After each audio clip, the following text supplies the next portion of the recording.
Hello नमस्कार दोस्तों, मैं आपका दोस्त रायचंद बिश्नोई। आज के इस नकारात्मकता के माहौल में पॉजिटिव रहकर कैसे आगे बढ़ना है। एक बार एक सीधे पहाड़ पर चढ़ने की प्रतियोगिता हुई। बहुत सारे प्रतियोगियों ने हिस्सा लिया। देखने वालों की भी भारी भीड़ जमा थी। माहौल में सरगर्मी थी, चारों तरफ शोर शराबा था। प्रतियोगियों ने चढ़ना शुरू किया, लेकिन देखने वालों में से किसी को भी यकीन नहीं हो रहा था कि इतने सीधे और इतने ऊंचे पहाड़ पर भी कोई चढ़ पाएगा। और हर तरफ यही सुनाई भी दे रहा था कि अरे ये तो बहुत कठिन काम है, इनसे नहीं हो पाएगा। आज तक इस पहाड़ पर कोई नहीं चढ़ पाया है, और यही हो भी रहा था। जो भी आदमी कोशिश करता, थोड़ा ऊपर जाता, वापस नीचे गिर जाता।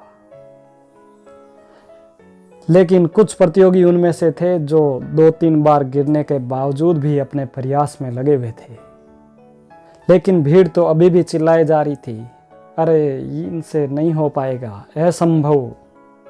ये सुन सुनकर कुछ उत्साही प्रतियोगी भी हार मानने लगे और मैदान छोड़ने लगे।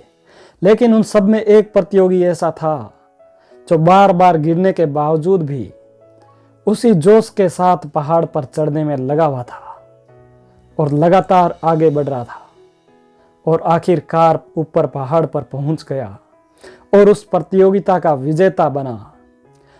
उसकी जीत पर सभी को बड़ा आश्चर्य हुआ और उसको घेर कर खड़े हो गए और पूछने लगे, तुमने इतना असंभव काम कैसे कर लिया?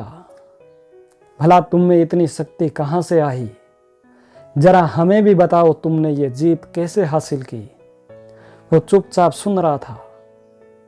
इतने में भीड़ में से एक आवाज आई कि अरे इससे क्या पूछते हो, ये तो बहरा है।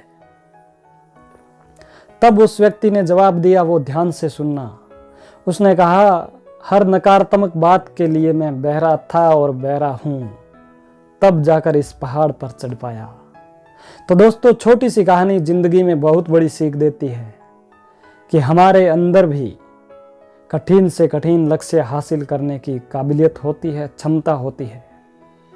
लेकिन हमारे आसपास मौजूद नकारात्मकता की वजह से हम खुद को कम आंक बैठते हैं और हमने जो बड़े बड़े सपने देखे होते हैं उसको पूरा किए बगैर ही जिंदगी गुजार देते हैं।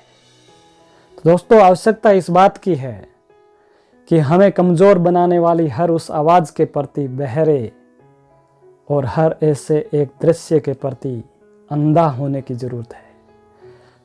फिर हमें सफलता के शिखर पर पहुंचने से कोई नहीं रोक पाएगा। तो दोस्तों, अगर ये कहानी आपको अच्छी लगे तो इसको लाइक और शेयर जरूर करना। जय हिंद, वंदे मातरम।